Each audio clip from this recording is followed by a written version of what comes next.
Salut Guillaume, Salut Anis, comment vas-tu? ça va? Bon, écoute, ravi de pouvoir démarrer avec toi ce premier podcast sur le thème de l'intelligence artificielle générative.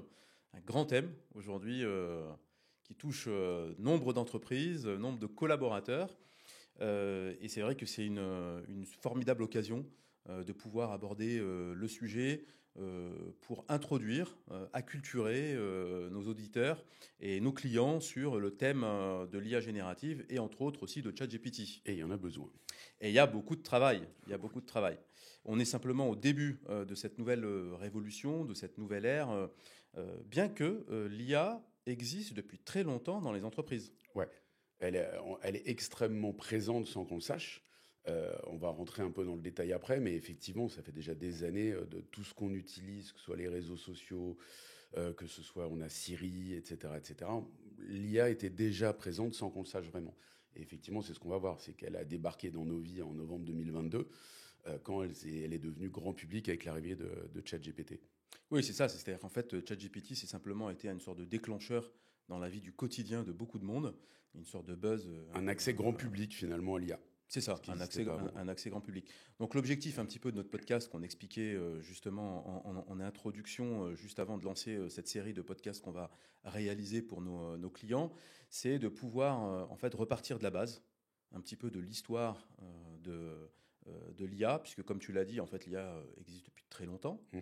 et ensuite de pouvoir petit à petit dérouler pour essayer d'acculturer, de présenter la manière dont on peut utiliser l'IA dans son quotidien.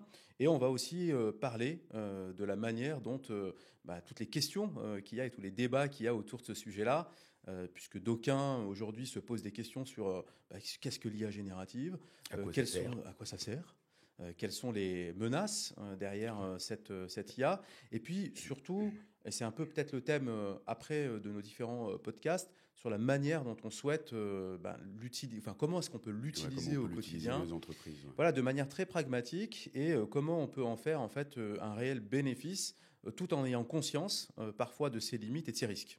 Alors pour démarrer ce premier podcast qu'on va centrer vraiment sur d'abord essayer de poser les bases, hein, on va poser les basiques, les bases, on va De refaire un quoi peu de... parle-t-on? Exactement, tu vois, tu viens de poser la question, de quoi parle-t-on exactement quand on parle d'IA et d'IA générative? Alors, je vais donner une définition qui est la définition du Larousse. Donc, l'IA, c'est l'ensemble des théories et techniques mises en œuvre en vue de réaliser des machines capables de simuler l'intelligence humaine. Je lis parce que la définition, on va essayer de rester pointu. Donc, l'idée, c'est une machine qui ressemble à l'homme. Ce qu'il faut comprendre et ce qu'il faut savoir, c'est que c'est un univers extrêmement complexe à comprendre, mais c'est en parallèle, et c'est ce qu'on est en train de découvrir, une révolution numérique, une révolution technologique. Bill Gates explique que pour lui, c'est une révolution qui est limite plus puissante que l'ordinateur, que le téléphone mobile. Voilà, ça va extrêmement loin. Et effectivement, dans ce que tu disais en intro sur un petit peu les peurs de tout le monde, il y a aussi euh, pas mal de professionnels et de gens très pointus, des scientifiques, qui ont une énorme peur de ce que l'on va pouvoir faire avec l'IA. Donc on a un exemple de Stephen Hawking, qui était le scientifique qu'on a tous connu, qui était en fauteuil roulant, qui était un des plus grands génies qu'on ait eu sur Terre. Donc lui expliquait que le développement de l'IA pourrait signifier la fin de l'humanité. Donc déjà, ça rassure, ça calme tout de Ça suite. pose le débat. Voilà. Mais effectivement, il y a dans l'IA un côté extraordinaire qu'on va développer, qu'on va expliquer, mais il y a aussi des inquiétudes et des craintes potentielles. Donc ce que je te propose, moi je vais démarrer juste par un petit rappel historique, Oui, histoire parce que de s'y retrouver un petit peu. c'est ça, c'est-à-dire en fait, peut-être de réexpliquer. C'est important, je pense que les personnes qui regardent et qui écoutent ce podcast comprennent que, en fait, comme tu l'as très bien dit en introduction, en réalité, l'intelligence artificielle existe depuis très longtemps, est expérimentée depuis très longtemps et existe dans notre quotidien. Et donc, il faut revenir un petit peu sur ces bases-là. Le point de départ, c'est fin de Deuxième Guerre mondiale, donc ça remonte à loin, avec Alan Turing. Donc je passe, c'était ceux qui ont suivi un petit peu tout ça. Il y avait ce qu'on appelait la machine de Turing qui a permis de contrer la machine Enigma des Allemands qui permettait de coder. Ils ont réussi à casser le code. Donc c'était le point de départ. Il n'y a pas encore vraiment d'ordinateur. Donc c'est les débuts. Et au niveau des années 50, un peu après, toujours avec Alan Turing notamment, il y a le mot intelligence artificielle qui commence à arriver, qui commence à poindre. Alors, ce qui est assez amusant, parce que quand on imagine les ordinateurs de l'époque, c'est assez particulier. Voilà, on commence à imaginer des machines pensantes. Ensuite, on retrouve en 65, il y a un premier truc qui est assez intéressant, c'est ELISA. C'est un psychothérapeute qui a développé une sorte d'IA, en fait, qui permet un peu, je ne vais pas dire de remplacer le psy, mais c'était l'IA reformulait ce que disaient les gens sous forme de questions. Voilà, c'était la base. Après, il s'est passé pas mal de petites choses, et on arrive quand même dans les années 90, où là, on commence à voir poindre l'IA. Donc le souvenir que tout le monde a un petit peu, le premier souvenir au niveau de l'IA, c'était Deep Blue qui avait la machine qui avait battu Garry Kasparov aux échecs. Absolument. Donc c'était 97, où là vraiment c'est le début. On rappelle une chose, battre aux échecs, ça veut dire avoir analysé, avoir étudié des dizaines de millions de parties. Donc c'était une base de données au départ. C'était un système qui était encore assez simple. Après, on arrive dans les années, c'est pour ça que c'est très ancien, mais les développements sont très récents. On est dans les années 2010, on continue sur les jeux. On a IBM qui sort une IA qui s'appelle Watson, qui va gagner un jeu américain qui est assez célèbre, qui s'appelle Jeopardy. Donc là, pareil, c'était une IA où on lui a mis une connaissance encyclopédique pour qu'elle puisse répondre à l'ensemble des questions. Mais juste derrière, ensuite, on commence à avoir des IA qui s'intègrent un petit peu dans des choses du quotidien. On a l'exemple avec Apple de Siri, 2011, 2012 et quelques. Siri, c'est de l'IA au départ. Alors c'est amusant parce que ça va être dans les deux sens. C'est un assistant personnel, d'accord. Mais le petit truc que les gens n'avaient pas encore compris, c'est que c'était surtout une méthode d'apprentissage, puisqu'à partir du moment où nous, on s'est mis à parler à Siri, ça permettait aussi à l'IA d'apprendre de plus en plus. Oui, on va revenir sur ces concepts. Ouais. Je te coupe parce que effectivement, dans ce que tu dis, non, mais tu dis quelque chose d'intéressant, c'est qu'il y a effectivement, tu as utilisé le mot base de données, tu as utilisé le mot apprentissage. C'est voilà, c'est des On va redétailler, fondamentaux. ouais. Voilà, c'est des fondamentaux qu'il faudra et des concepts qui construisent ce qu'est finalement aussi l'intelligence artificielle. Il y a un autre exemple que les gens peuvent connaître, c'était une appli dans les années 2010, s'appelait Akinator, qui était très marrante, où en fait on doit penser à quelqu'un, n'importe qui, et l'appli va trouver ce à quoi on pense avec un système de questionnement. Donc c'est un système qu'on appelle du what if, où c'est un peu du binaire, c'est est-ce un homme? Oui, non, est-ce un animal? Oui, non, etc.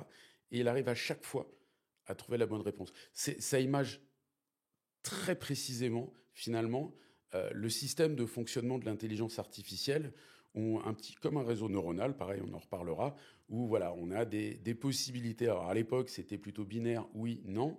C'est vrai qu'aujourd'hui, ce qu'on verra, on a des IA où c'est pas que du oui ou que du non. C'est de la méthode probabiliste, où effectivement, on va avoir du un peu, beaucoup, passionnément, à la folie, pas du tout.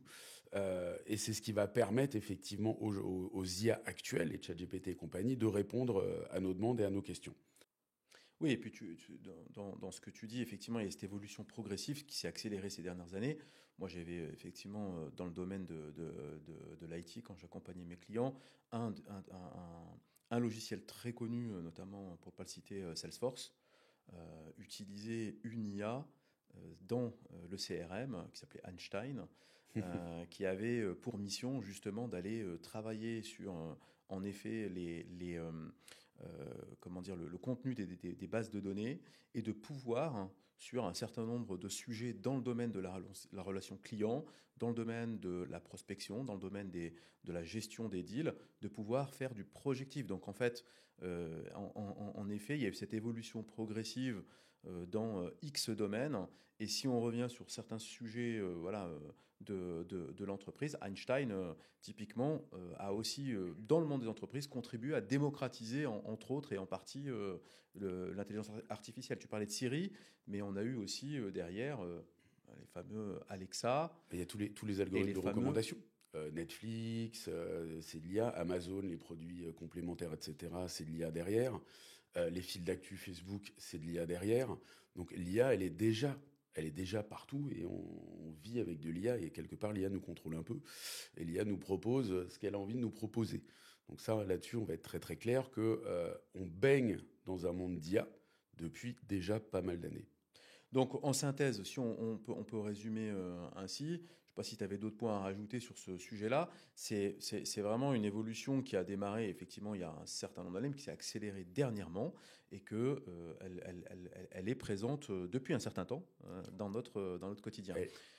Elle a accéléré novembre 2022 avec la mise en ligne de ChatGPT et donc le fait que nous, entre guillemets, grand public, on découvre l'IA, l'utilité de l'IA et surtout qu'on puisse avoir des usages, nous, soit personnels, soit professionnels, avec l'IA, ce qui était impossible avant, puisque avant c'était réservé uniquement, c'était des IA expertes, uniquement pour des grands groupes, des grandes entreprises. Oui, parce que en effet, enfin moi pour avoir travaillé effectivement avec différentes entreprises dans le domaine de l'industrie et autres, dans le domaine de l'énergie par exemple, ou dans le domaine d'autres industries, souvent on va revenir sur les différents concepts, mais les entreprises étaient déjà à travers ce qu'on appelait les data scientists, déjà en train de travailler sur finalement la mise en œuvre de l'IA à travers la somme des données qu'ils avaient et sur lesquels ils essayaient de construire des modèles qui allaient pouvoir travailler sur différents sujets de l'entreprise, que ce soit la relation client, la maintenance et autres. Donc, en synthèse, ça existe depuis très longtemps. Ça s'est accéléré ces en dernières novembre années 2022, et ça s'est démocratisé en novembre 2022. Et alors, plus précisément, excuse-moi, c'était sur l'IA oui. générative voilà, qui s'est accélérée. On va parler, nous, que d'IA générative. Quoi. Mais pour voir le truc, c'est que quand ChatGPT est sorti en novembre 2022, en moins d'un mois, ils sont passés à 100 millions d'utilisateurs.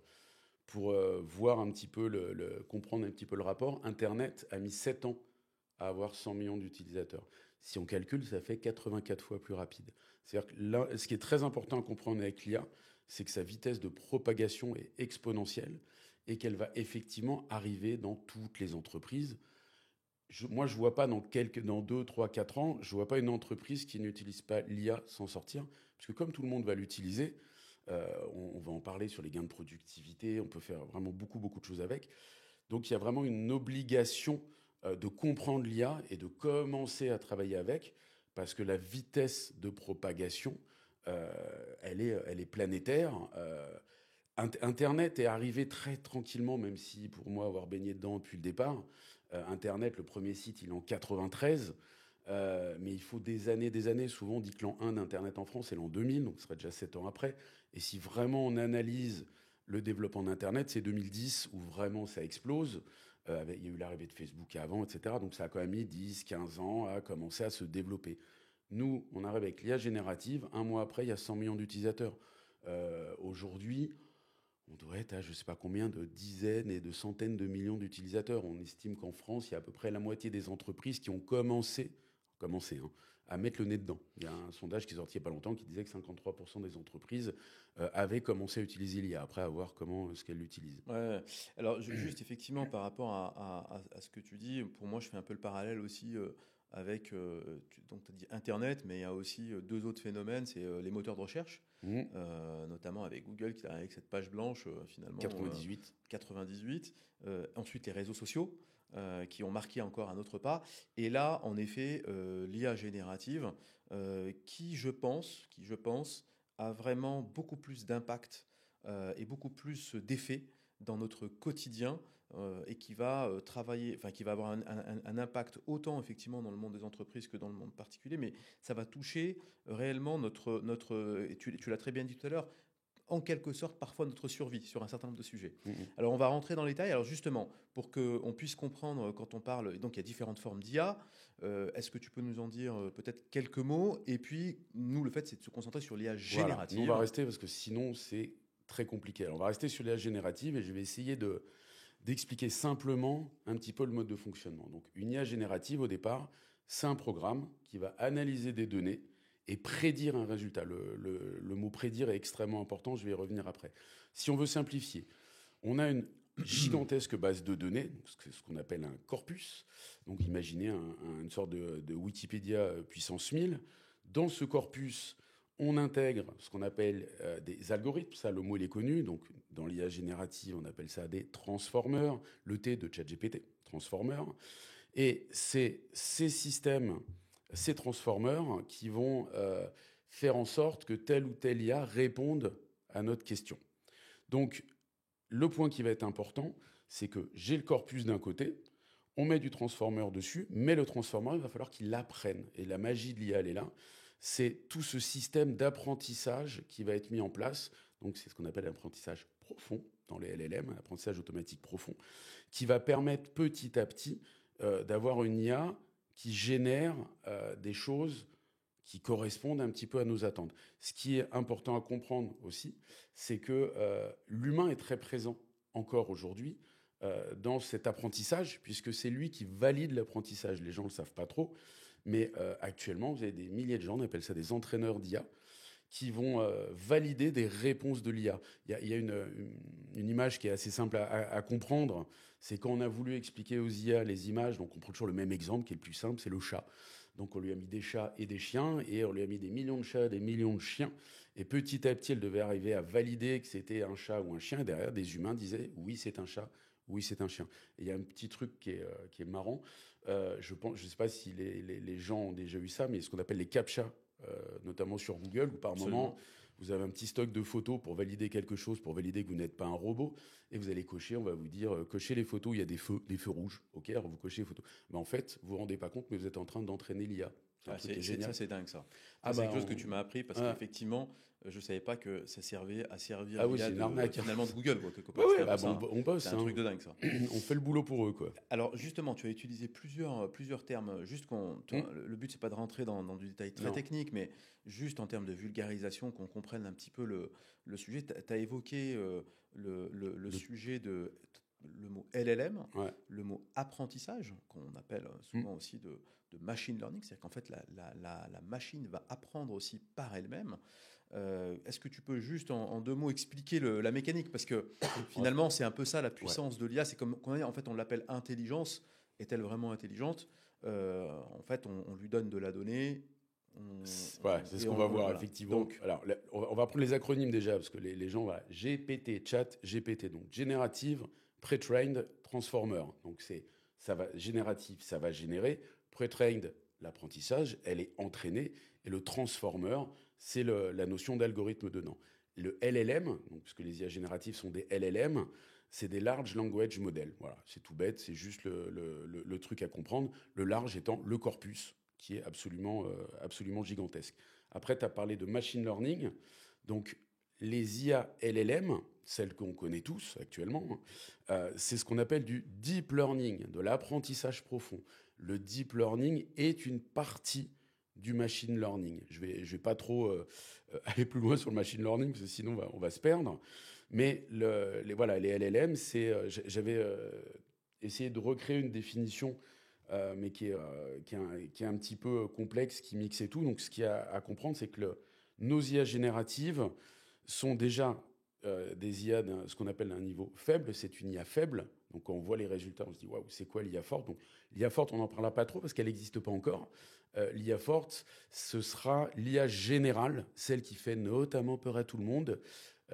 L'IA générale, c'est ce qu'on vous voyez dans pas mal de films d'anticipation, où là, la machine est complètement autonome et elle se met à penser, à réfléchir. Voilà. Et le petit truc qui est vraiment à comprendre, c'est que du fait qu'on ait ce système de base de données, ce que je disais au début, un système de prédiction, en fait, c'est un modèle de stats. Même si nous, on lui met du texte et qu'elle nous répond du texte, c'est juste des stats. Elle va prévoir un résultat. D'accord? Et ce truc de se dire qu'elle prévoit un résultat, c'est-à-dire que le résultat n'est qu'une prédiction avec une forte probabilité que le résultat corresponde à notre attente. Donc c'est assez marrant de mettre des maths dans des chiffres. Donc on va être très clair, l'IA, elle n'invente rien du tout, puisqu'elle amalgame pas mal de choses, elle ne pense pas, elle ne réfléchit pas, elle calcule. Pour l'instant, c'est que ça ne va pas plus loin. Donc globalement, elle n'est pas intelligente du tout, et puis elle n'est pas artificielle, parce qu'il y a des humains derrière. Donc c'est ça qui est assez amusant d'employer tous ces termes. Pour le moment, les IA que l'on utilise, il faut arriver à se rendre compte que c'est encore un système qui est balbutiant, même si les résultats sont absolument incroyables. Mais c'est balbutiant aujourd'hui. Dans quelques semaines, ChatGPT va sortir une nouvelle version. Toutes celles dont on va parler après sont tous en train de sortir des nouvelles versions. C'est un petit peu comme Internet au début, sauf que là, ça va 10 fois plus vite. Donc, pour le moment, c'est ni intelligent, ni artificiel. Et voilà, ça ne pense pas, ça ne réfléchit pas. Mais à la vitesse où ça va, il est probable que d'ici... Moi, ce que j'aime bien, c'est la notion de court terme dans l'IA. C'est court terme, c'est pas 2 ans, c'est 3 mois à peu près. Il est probable que, voilà, d'ici 1 an à peu près, je pense, on ait des IA qui sont d'un niveau encore bien supérieur. Avec les craintes, on en parlera dans un podcast, avec voilà, pas mal de craintes et de peurs sur une IA qui pourrait être autonome. Et là, on a les films d'anticipation. Voilà, si on remonte à loin, 2001, l'Odyssée de l'espace, etc., etc. Il y avait le film, on en avait parlé ensemble, Heure, Oui, ben oui, voilà, où il tombe amoureux d'une IA. C'est incroyable, quoi. Il faut savoir que déjà aujourd'hui, en Chine, alors la Chine, les Chinois ont de l'avance sur l'IA par rapport à nous, mais en Chine, il y a déjà ce qu'on appelle des love bots. Ça veut dire que les gens vont plus sur les sites de rencontres, ils rencontrent une IA à la place. Donc voilà, potentiellement, ça peut faire un petit peu peur, quoi. Même si on l'appelle intelligence artificielle, il n'y a pas de réelle intelligence derrière, au sens où on pourrait l'entendre, c'est-à-dire cognitive. C'est ça. Yann LeCun, qui est un spécialiste, dit que l'IA actuelle a l'équivalent d'un gamin de 4 ans, quoi. Oui, c'est-à-dire qu'en fait, aujourd'hui, alors malgré tout, ça reste très magique. On va voir Ah oui, oui. pourquoi aujourd'hui c'est magique et pourquoi, au-delà de la magie même, ça a une certaine utilité. Et en effet, malgré tout, il y a d'autres sujets qui traitent justement de cette IA un peu plus générale, hein, qui elle peut être un peu plus, qui peut questionner. Et sur ce volet-là, pour résumer un petit peu ce que tu dis, c'est que l'IA en fait c'est finalement une très très grande base de données de la connaissance mondiale, enfin de tout ce qui a été acquis pendant des années et des années, que c'est le fruit aussi de recherche et développement, parce que ça, il faut le dire, de plusieurs années. C'est-à-dire qu'OpenAI n'a pas inventé l'IA. Hein, je veux dire, ils ont bénéficié d'années d'apprentissage et de recherche et développement de nombreux chercheurs, qu'on a cumulé des données, qu'on a bénéficié de longues recherches et développements, et qu'on est, par contre, la magie et la force quand même d'OpenAI, c'est d'avoir rendu accessible à au plus grand nombre finalement cette capacité à transformer des données qui peuvent être structurées et non structurées à travers une requête pour en sortir un résultat qui semble être effectivement d'une certaine intelligence. Il y a un truc qui est important, c'est de comprendre quelles sont ces données. Alors justement, j'allais te poser la question, c'est effectivement de quelles données on parle, parce que voilà, de quoi, qu'est-ce qui se cache en fait finalement en termes de données derrière ces vastes bases de données, parce que tu as parlé d'images, de LLM, donc de langage, qu'est-ce qui se cache derrière? En fait, c'est assez délirant tout ce qui a été intégré. Donc au départ, c'est assez simple, on va donner à notre corpus, on va lui donner des milliers de livres ou des centaines de milliers de livres. On va lui donner Wikipédia plus toutes les autres encyclopédies, plus un très très grand nombre de données qui peuvent être potentiellement récupérées sur Internet, donc avec des volumes astronomiques. Il y a un exemple pour l'IA, ils ont fait des transcriptions de plus de 100 millions d'heures de vidéos YouTube. Transcription. Je me suis amusé à faire le calcul, je me suis noté, ça fait 11 500 années de vidéos qui ont été données à bouffer à l'IA.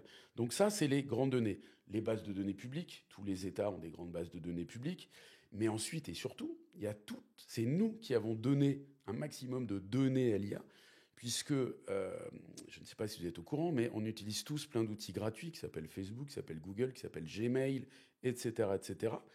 Toutes ces données, tout ça, ce sont ces plateformes-là, tous les GAFAM qui en sont propriétaires, et ils les utilisent pour alimenter leurs IA.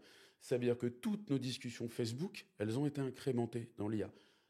On peut être à peu près sûr que tous nos mails Gmail ont été incrémentés dans l'IA. L'idée est intéressante parce que c'est ce qui peut permettre à l'IA de comprendre comment on fonctionne. Les enceintes connectées. Je ne sais pas si vous vous souvenez, à un moment, Alexa, avec l'enceinte Amazon, il y a un petit scandale où on nous a expliqué que peut-être que les enceintes connectées nous écoutaient à notre insu. Ce sur quoi Amazon avait répondu, ce n'est qu'uniquement dans un but d'apprentissage. Mais ils ne nous avaient pas dit que c'était apprentissage pour l'IA. Donc ça veut dire que c'est nous qui fournissons actuellement toutes ces données. Après, tous les objets connectés. Ma montre connectée fournit des stocks de données à l'IA. Vos Apple Watch fournissent des données à l'IA. Votre balance connectée fournit des données à l'IA, etc. Ça veut dire qu'en gros, vu comment on est connecté aujourd'hui, tout ce qu'on fait, l'IA les IA les récupèrent ces informations et apprennent de nous comme ça. Et finalement, si vous réfléchissez un peu, elles savent quand même. Moi, si je regarde si je m'amuse à télécharger les données que j'ai, enfin, j'ai voulu un jour télécharger mes données Google, j'étais en dizaines de gigas, quoi. En dizaines et dizaines de Voilà, gigas. mais effectivement, dans ce que tu dis, et puis je pense qu'on arrive un petit peu au terme de Hum, l'émission, de cette première émission, ce que tu relèves ici, en fait, c'est que, et c'est ce qu'on disait au tout départ, c'est que l'IA, en fait, existe depuis un certain temps, qu'elle s'est accélérée ces dernières années, que beaucoup d'entreprises, déjà, on tire profit de ces différentes données, qu'elles les utilisent pour elles-mêmes créer des modèles qui auto-apprennent et qui sont capables de, sur un certain nombre de sujets, des recommandations, de la maintenance dans les entreprises, de la relation client, dans différents corps de secteurs, voire même de fonctions, sont capables de pouvoir intégrer ces données-là, de les retranscrire de manière, on met des guillemets, intelligente hum. et intelligible pour le particulier ou pour les différentes entreprises, mais que derrière tout ça se pose un certain nombre de questions pour les entreprises sur la manière dont elles peuvent traiter leurs données, pour le particulier de la même manière, la manière dont elles peuvent l'utiliser, et derrière tout cela, encore, si on va un cran plus loin, c'est toute la question des opportunités et des menaces, des risques, des limites de l'intelligence artificielle. Et c'est l'objet de notre prochain podcast, notre prochaine émission, Podcast, ouais. parce que c'est vrai que avant de rentrer dans je dirais, l'utilisation pratico-pratique dans le quotidien, c'est finalement une des questions qui revient régulièrement quand on parle avec nos clients, c'est finalement La peur. la peur. Hum. Donc on a une forme parfois alors, soit d'acceptance, soit de rejet ou de crainte. Et donc l'idée du prochain podcast, c'est de pouvoir un petit peu expliquer ces différentes menaces, ces différents risques, et voir comment aussi les questions qui se posent derrière, auxquelles on a parfois des réponses, parfois encore des questions qui sont en suspens en termes de régulation. Du coup, on se retrouve au prochain podcast. Prochain podcast.